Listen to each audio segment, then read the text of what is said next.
YouTube family, welcome back to WJ's World. In today's video, I actually got my fuel filters in, or should I say fuel filter and my water separator in. I'm going to go ahead and put those on the truck right now.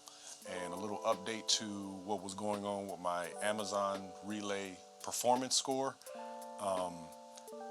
Through my dispute, I actually got just a couple percentage points back. It wasn't enough to push me back over 90%, because you have to be minimum 90% to be able to get early access.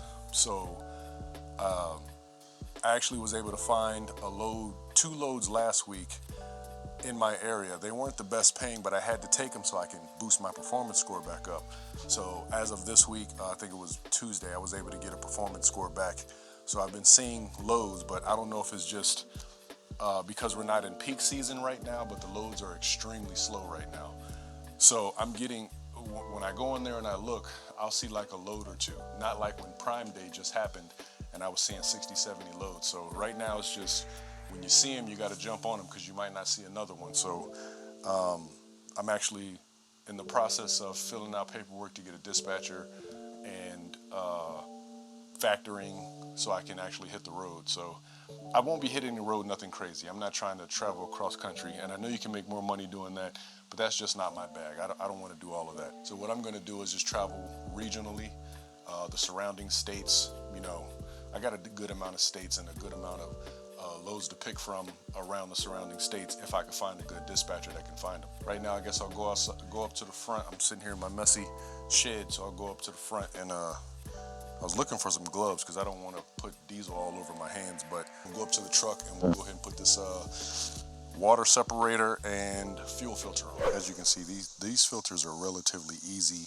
to replace. So if this is something you wanted to do yourself, you actually can do this stuff yourself.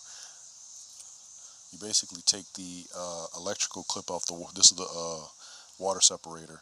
So you basically just take you basically take the electrical clip out the water separator and just unscrew it. You can get one of these tools at Walmart. It's nothing but an oil filter removal tool. Me personally, I like to show the ins and outs of doing some of these things.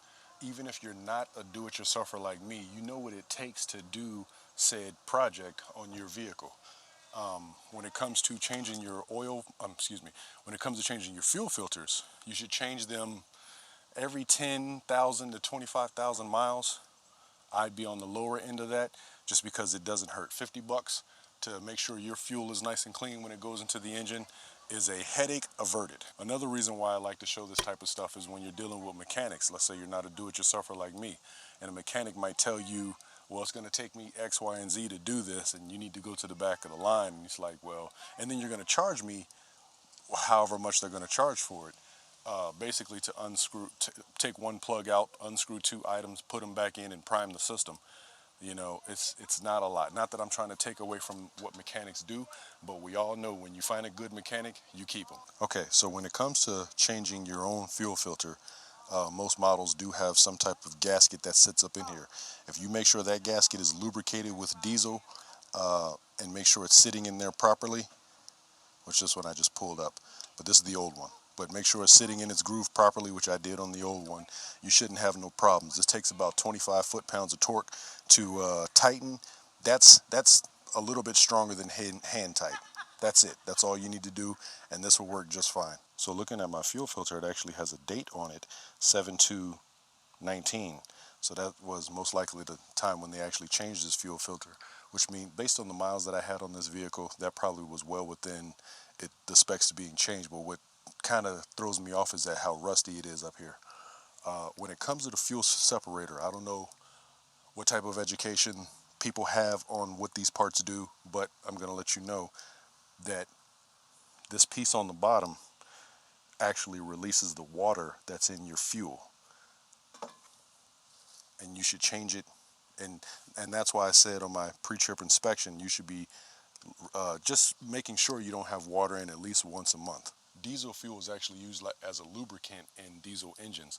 So if water gets into these components, you could be looking at a major fuel problem if you don't do this simple task of releasing the water out of your fuel before it gets to the fuel filter, before it gets to your engine, because your engine won't separate the water. It only separates particulates in the fuel. When it comes to this little bit of maintenance, just check it once a month. It's not going to hurt you. Get up under the truck. Well, you don't even have to get up under the truck. Go to your engine, unscrew that, have a little bucket to catch a little bit of fuel that comes out, and you should be good. As we, especially for you guys that traverse the country, when you start getting into different territories, different ages of gas stations, some of their pumps actually leak and water seeps into them. And if that water, you hear truck drivers talking about a fuel in a certain area is actually crappy fuel. It's making their trucks run bad or anything like that. So that's what the water separator does. It actually helps you remove that water outside of your fuel, and then the fuel filter does the rest. So that's why it's a good practice to just do this once a month. It's not going to hurt you. Just go ahead and open that valve and get a little bit of that water up out of there. Oh, one thing I forgot, if you're going to do your own fuel filter change, a part that I have forgot to mention in doing this. So when you do this, you're going to lose fuel pressure out of your system naturally because you're changing your filters in your water separator. On my particular engine, this is the ISB 6.7 Cummins. All of them most likely have this feature, and most diesels have this feature. Unless you got a pickup type diesel like my other Ford. This piece right here, this is the pump. So you unscrew this and you pump it to get the pressure back in so you can actually start the engine. And then you screw it back like that. That's actually the pump to get the fuel back in. If you don't do this part, you'll be trying to start the truck all day and it won't start because the pressure's not there. So you'll feel it as you go. First it's really easy, but then after a while it gets really hard to push it. And then you try it and then you keep pumping it until, because the fuel is basically getting over to the fuel pump. It comes through here and then pumps over to the fuel pump. So make sure if you're going to do this yourself, you look for this if your truck is not starting. The runs lately have been real crappy. So I got a run tonight. I guess I'll take you guys along for that ride. And it's only 69 miles, but it's paying like almost $3 a mile. Real quick run out in the country. But hopefully I can find a dispatcher soon and I can go ahead and hit the road a little bit because Amazon's slowing down to the point where I'm not able to get a full week out of Amazon, even with early access. So we'll go ahead and head out later on tonight. I think I got to be there at 2:50. So what time is it? I guess it's time for me to take a nap, and I'll see you guys in a little bit. Wow, so I just got here. It's 2:07. My particular runs, I'm supposed to be here at 2:50 to pick up.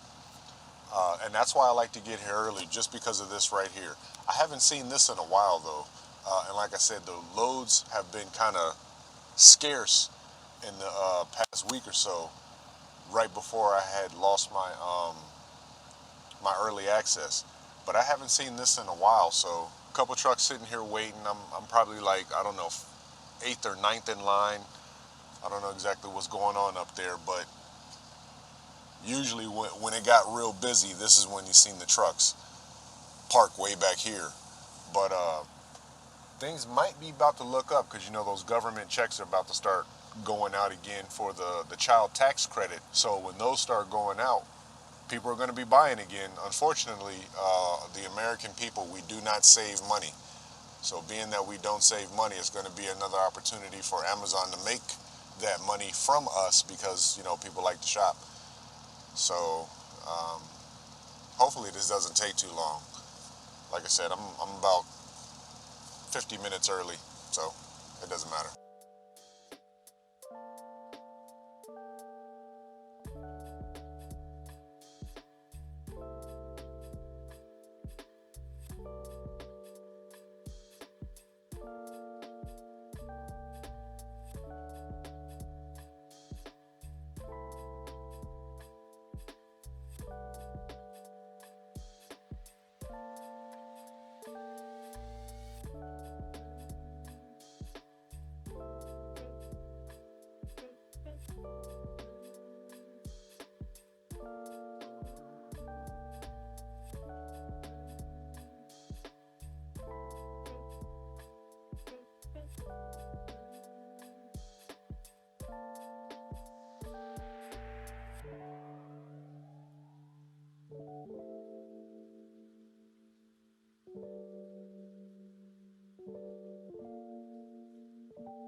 Okay, I'm a little early to my first stop.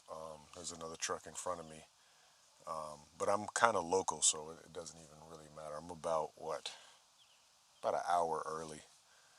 So once I once they get here, he said they should be here a little bit before 4 o'clock. It's 3:30 right now. So yeah, it should be an easy night still. I'm still around town. I'm probably about 30 miles away from my house, so it's not, I think it's 69 miles total for this run. So not bad at all. I'm not complaining. Just got to sit here tonight, but I knew this one was coming. See, that's the difference. If you know this is going to happen, is different than just it popping up on you and then you're sitting out here waiting. So I'm okay with it tonight. And I'm close enough to my house where I could have went home for this first stop, but I just decided to go ahead and come here and try my luck, see if they were actually here early, but they're not. So he said they'll be here before, somewhere around 4 o'clock. I'm supposed to drop off at 4:50, so it's cool. Okay, last night was a pretty decent run. Um, it's been a couple hours. I got some sleep and I got some errands to run. I actually purchased a OBD2 scanner for heavy duty vehicles, and I got to take it back because it's not communicating with the big truck. So I can see where that check engine light is on. So I won't be able to do anything as far as checking that check engine light right now. Now that I have my early access back, I get up in the morning and the first thing I do is check to make sure there aren't any loads that I can take. And luckily today, I actually found some. I actually found a whole bunch. Well, it seems like on Thursdays is when the loads kind of populate and there's a lot of loads to pick from on the board. I actually filled up most of the next week with some pretty decent loads. I got 4 days scheduled, and hopefully they don't cancel them on me because, my load the day before this past one that I did was actually canceled on me. Yeah, so I'm hoping they don't take these loads from me that I have scheduled for this next week, because it's about almost $2,000 in 4 days. Nothing crazy, but hey, I'm driving extremely local, so I can't complain. I'm not going over the road, so. Boy, I tell you, I have a newfound respect for post office workers. All the stuff we got to drop off at their doorstep and then get it sent, to our houses and stuff. Some of the stuff we ship to them is like we ship pallets on top of pallets, on top of them having to do their regular mail. So I appreciate the post office workers out there. So it's looking like I'm set to have a pretty good week next week. Hopefully I can continue that process, because I want to get, for the rest of this summer, I really want to go in. I'm still waiting on a couple companies to call me back. Actually, I got to call one when I get home, because I'm still trying to get a dispatcher. Like I said, I'm not trying to make Amazon the main thing, but now that I have my score back, I can continue to work, because these dispatchers, they don't seem to want to call you back. Which it's cool, they're busy too. So what I'll end up doing is I'll just wait for them to call me back, and as soon as they call me back, then we'll go ahead and start the process of taking some loads out of state. I actually have one load board that I always see. Actually, also got to get factoring as well. So that's another thing I have to do today. I have to fill out the paperwork for the factoring company, because there's this one load board that I always see a load going from Chesapeake, Virginia to Raleigh, North Carolina, and almost every day this particular load board, I can't even remember the name.